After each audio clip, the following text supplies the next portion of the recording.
basket of fruit and pick out an apple you think looks good. Now, using a sharp cutting knife, carefully cut the apple at a slight diagonal so that it slices right through the center of the apple core. While we're here, let's save 2 of the seeds because we'll be needing them later.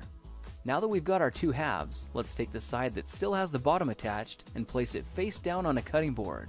We'll need to place 2 butter knives perpendicular with the top and bottom of the apple.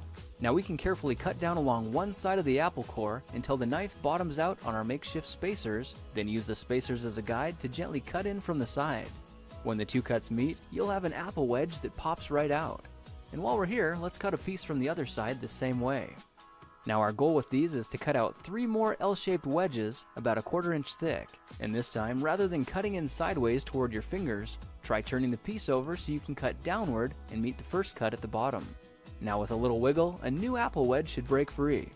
If you repeat the process 2 more times, then stagger the pieces back together, the effect is a beautifully layered wing. Now just cut the other piece the same way and your swan's body should look like this. To make a place for the head, all we need to do is carefully cut into the front of the body and gently lift the pieces out to reveal a clean and fairly deep groove. At this point, we can go ahead and grab the other half of the apple and place it between the butter knives like before, but this time we're just going to use them as spacers to cut an even slice off the bottom. You can see that repeating this process 3 or 4 times gives us a nice variety of shapes and sizes. Now look for a piece that resembles a heart that's been slightly flattened on top.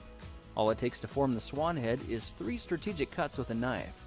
I made 1 angled cut to form the head, a horizontal cut to form the neck, and 1 slanted cut at the bottom for the base. Now you should be able to see how this is coming together, and to clean it up a bit, just use your knife to round off the sharp edges. All that's left now is to place the apple seeds where you think the eyes should go, then use the side of a butter knife to press them firmly into position.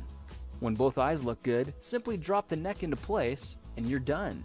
You've just created a beautiful and decorative apple swan. I spritzed mine with a bit of lemon juice to help prevent it from turning brown, then put it on display to show off for our dinner guests later that night. If you try using different apples, you'll get a nice contrast of colors, and every bird will look a little bit different.